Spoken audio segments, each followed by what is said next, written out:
Liora, an experienced hiker, set off one sunny morning on the Whispering Pines Trail, a route she had longed to explore.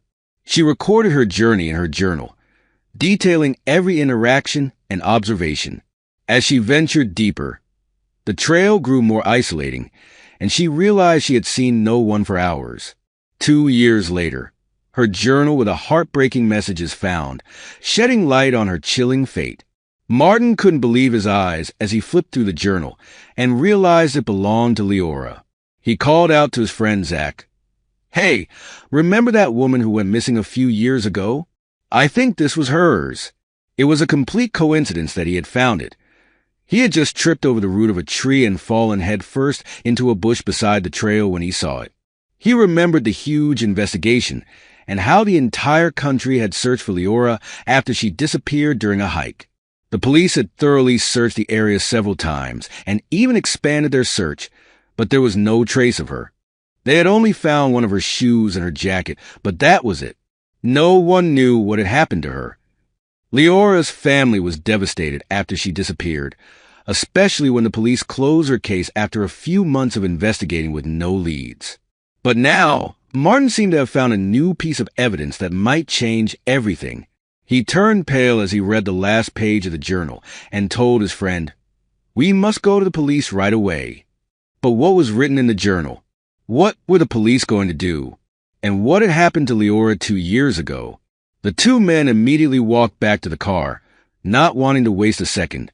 "Do you think she's—" Zach asked, leaving the sentence unfinished, but they both knew what he meant. Martin shook his head and said, "I don't know. But have you seen what she wrote on that last page? The police will know what to do with that." Soon, they arrived at the station and hurried inside. They were greeted by an officer. "What can I do for you?"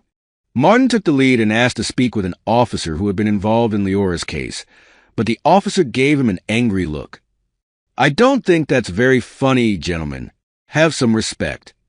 It was only when Martin showed him the journal that the officer's attitude changed, and he took them seriously. "Oh, please wait here."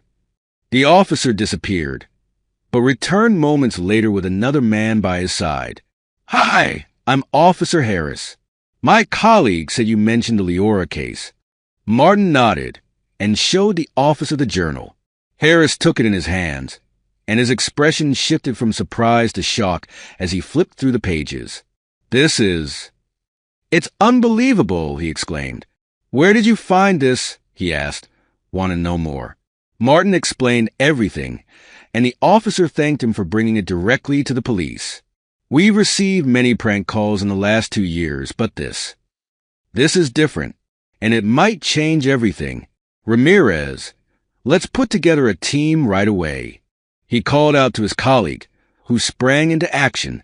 Officer Harris thanked Martin and Zach and took down their phone numbers, just in case. It was time to finally find out what had happened to Liora.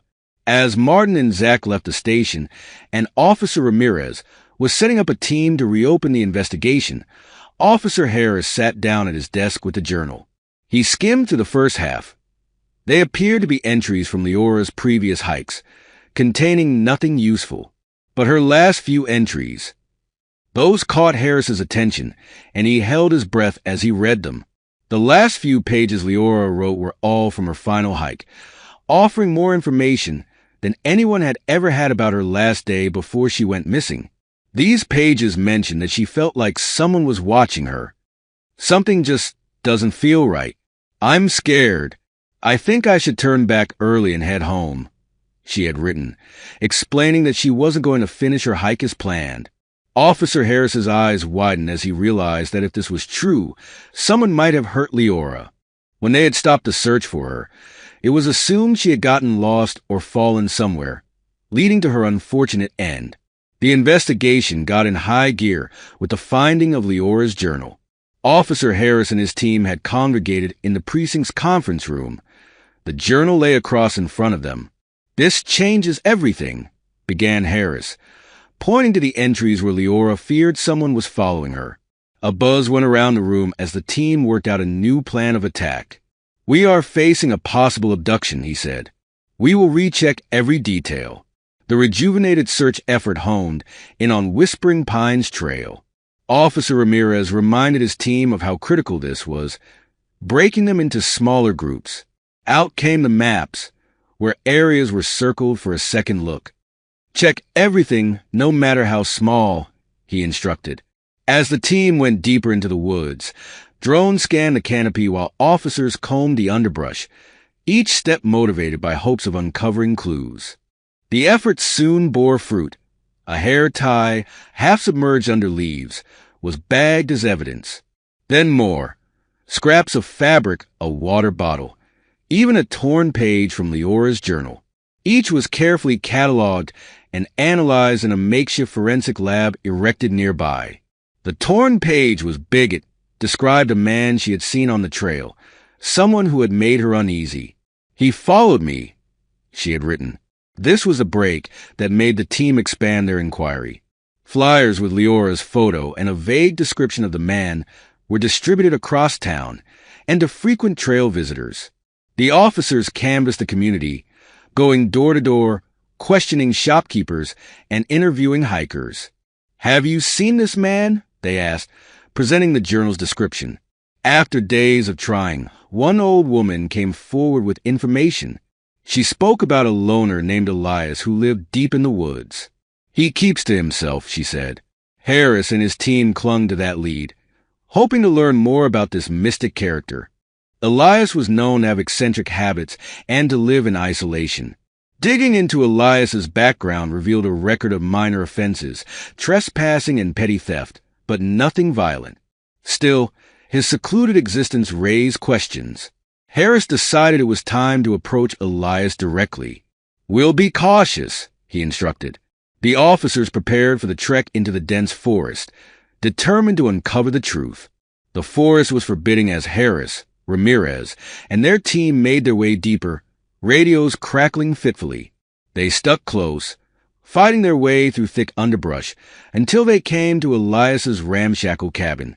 Elias, wiry and grizzled, was chopping wood as they approached. He froze, the officers closing in around him, surprise shifting into wariness across his face. Elias was compliant but elusive. "I keep to myself," he persisted when asked about Liora. His eyes darting here and there, tense in his body, told another story of unease as he denied seeing her or anyone unusual on the trail. The officers took note. They sensed more to his story. Harris decided not to push too hard and to keep Elias under observation. As the team retreated, Harris whispered to Ramirez, "We'll need to watch him closely." Back at the precinct, they planned a covert stakeout to monitor Elias's activities. The forest seemed to grow darker with the weight of their suspicions. The officers determined not to let any details slip through the cracks. Meanwhile, forensic analysis of the collected evidence provided promising leads. DNA from the hair tie and fabric matched Liora's, confirming the items belonged to her. This bolstered the theory that she had been in the area recently. The journal's torn page added urgency to identifying the mysterious man she had described. The team had Elias in their sights during the stakeout.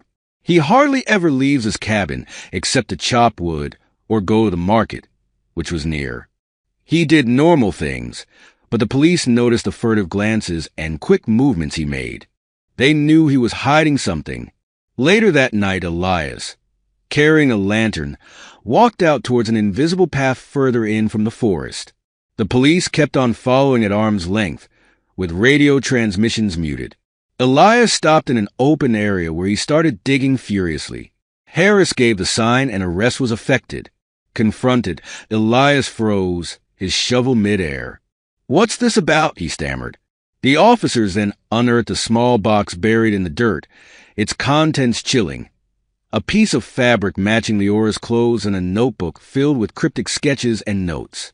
Elias's face drained of color as he was handcuffed. Back at the precinct, Elias's interrogation unraveled his connection to Liora's disappearance. He admitted to seeing her on the trail, but not to hurting her. She dropped that notebook, he claimed. His story was fragmented and left more questions than it answered, but the evidence painted a much darker picture. The forensic experts analyzed the notebook and found it contained sketches of the Whispering Pines Trail with notations of specific locations. One entry matched the area where the missing girl's journal page had been found. The investigation homed in on these locations as the team pursued relentlessly. This brought them to a hidden cave whose entrance was covered by thick foliage. Inside, the police found evidence of recent habitation, discarded food wrappers, a makeshift bed, and more of Liora's belongings. It was a breakthrough, but a macabre confirmation of her ordeal. As the case unraveled, the team pieced together Liora's last days on the track. She had been captive, but had left her kidnappers a trail to follow. Elias wasn't saying much, and what exactly his involvement in this had been was unclear yet. The actual search for Liora continued, buoyed by the possibility she might still be alive. What was once a place of mystery and foreboding now became a battleground for justice. Harris and his team pressed on, determined to uncover the truth and bring closure to Liora's family. Every clue brought them closer, the weight of their mission never far from their minds. The investigation had finally unraveled the fragility of human bonding and the strength of perseverance. Liora's disappearance had shaken the people of this community, yet it bonded them in the fight for recovery. The officers knew that their job was not close to being done. No sooner had they arrived at the station, however, than a fairly bold plan emerged, a surreptitious search for evidence hidden at Elias' estate. Officer Ramirez spoke about night vision equipment with heat-sensing cameras. Officer Harris simply replied, "Do it, but precisely." Then they took a seat and defined functions and plans and agreed that everything should be accounted for. They would plan a layout just after dusk for the operation. These police personnel put surveillance in place supported by state-of-the-art gadgets and equipment to make necessary surveillance. Many nights have gone by, and yet nothing was happening. Patience could have just given in at this time, until suddenly there was Elias running from his cabin, hastening himself with a huge carry-on. The attention level quickened once they trailed him inward, into the woods without exposing his tail to them. Elias led them to a hut that was so well camouflaged it could hardly be seen from a distance, given the dense trees.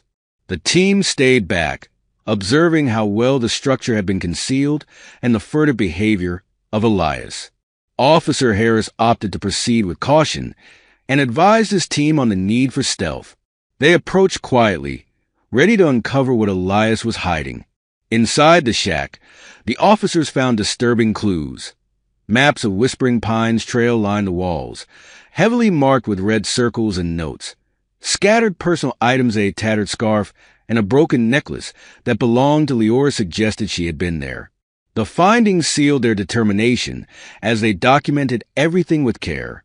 In one room, there was a steel door behind a big cabinet that caught their attention. Harris ordered his team to move the cabinet and breach the door.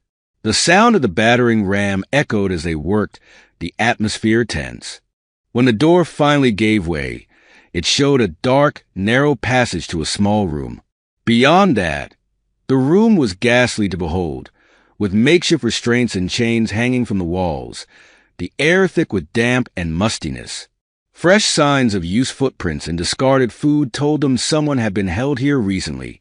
Immediately, it became obvious that this could have been where Liora was imprisoned. Harris looked around the room, his vision heavy with reality. The restraints were ruffled from continued use, and a snuffed-out candle told Harris that Elias had been in this very room not very long ago. Every nuance led to the urge of either finding Liora or what happened to her. The team combed for more clues, documenting everything. In this work, the feeling of foreboding was in the air, with Elias possibly returning at any time or, worse, moving Liora elsewhere. Harris ordered his officers to track the movements of Elias and piece together the timeline. What they found sealed Elias' status as suspect number one. The shack and its gruesome contents spoke volumes, but there were pieces missing. The officers walked away from the scene with evidence in hand, determined to find Liora and bring Elias to justice. Back at the station, the team went over what they had and planned their next course of action. Harris vowed to follow every lead, rallying his team to stay relentless. They were closer than ever to solving the case, and the stakes had never been higher. The team realized they had uncovered Elias's hidden prison, intensifying their urgency.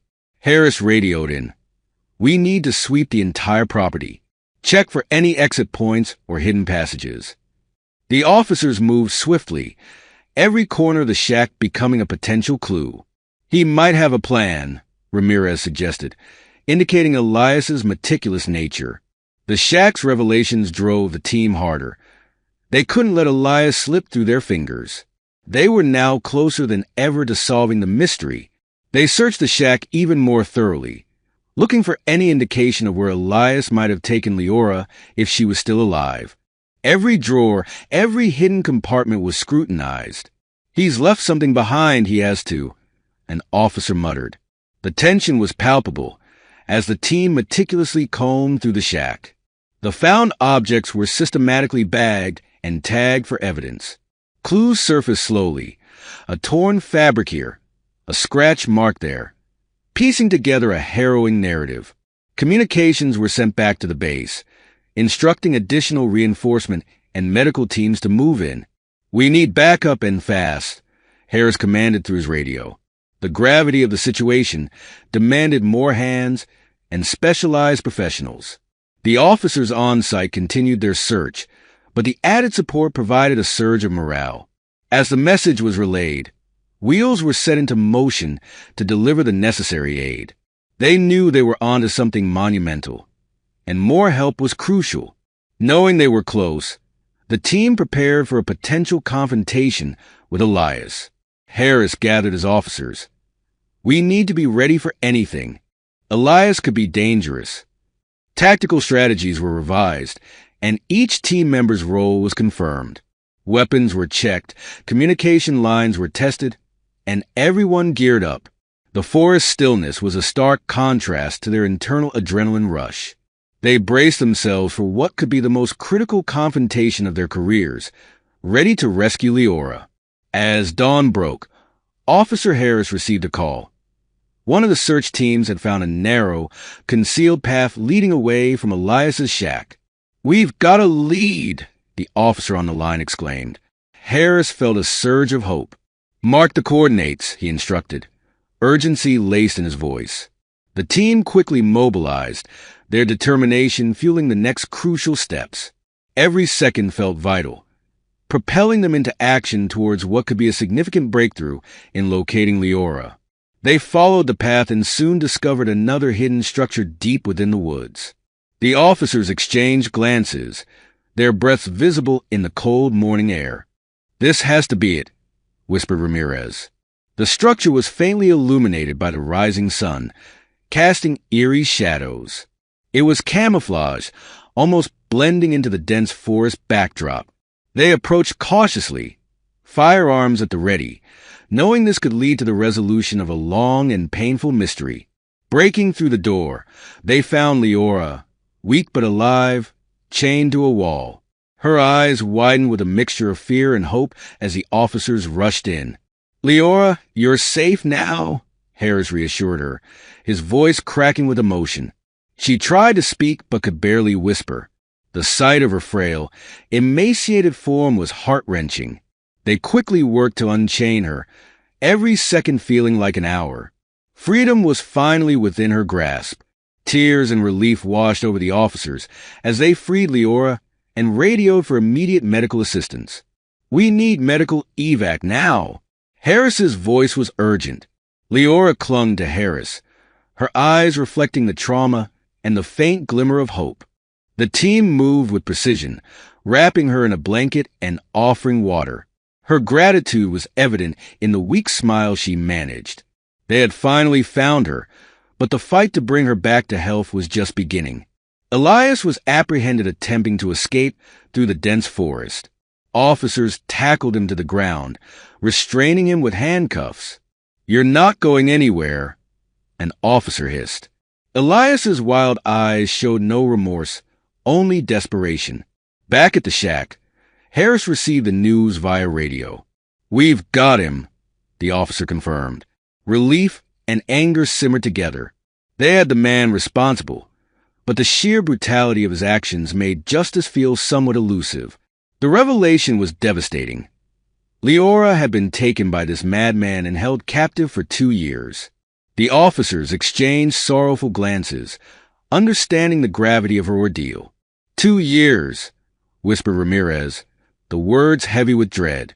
Harris shook his head, trying to grasp the horror of Leora's experience. The forest that had swallowed her life was now the very stage of her resilience. They vowed silently to bring every detail of her captivity to light and ensure justice for Liora. Her heartbreaking message in the journal was her final plea for help when she realized escape might not be possible. "I don't know if anyone will ever find this," she had written. The officers reread the message, feeling the weight of her last written words. It was a silent cry, filled with despair. Understanding this, the team was further motivated to see Elias brought to account for his crimes. Leora's strength, even in the face of hopelessness, stirred a deep resolve within them. Thanks to Martin, Zach, and the relentless police effort, Leora's ordeal finally came to an end. The team's combined efforts had paid off, bringing closure to an agonizing chapter. Martin and Zach's discovery had sparked the chain of events leading to her rescue. "We did it," Harris murmured, a sense of accomplishment mixed with somber reflection. The journey wasn't over, but today they had taken the first steps in restoring some semblance of normalcy to Leora's life. Liora was taken to a hospital for immediate care, where she began her long road to recovery. Medical professionals worked tirelessly, offering the best possible treatment. The officers visited, standing sentinel outside her room, their presence a silent support. Liora, though weak, showed signs of gradual recovery. Each day brought a little more color to her cheeks, a testament to her resilience. The hospital became a beacon of hope, a place where her healing journey truly began. The community rallied around her, providing support and love, ensuring that she knew she was not alone in her journey to heal. Cards, flowers, and heartfelt messages poured in. "Stay strong, Liora," read one of the notes. Her family and friends gathered frequently, creating a circle of warmth. This collective effort uplifted her spirits, providing essential comfort. The road to healing was long, but surrounded by love and support, Liora faced it with newfound courage and hope.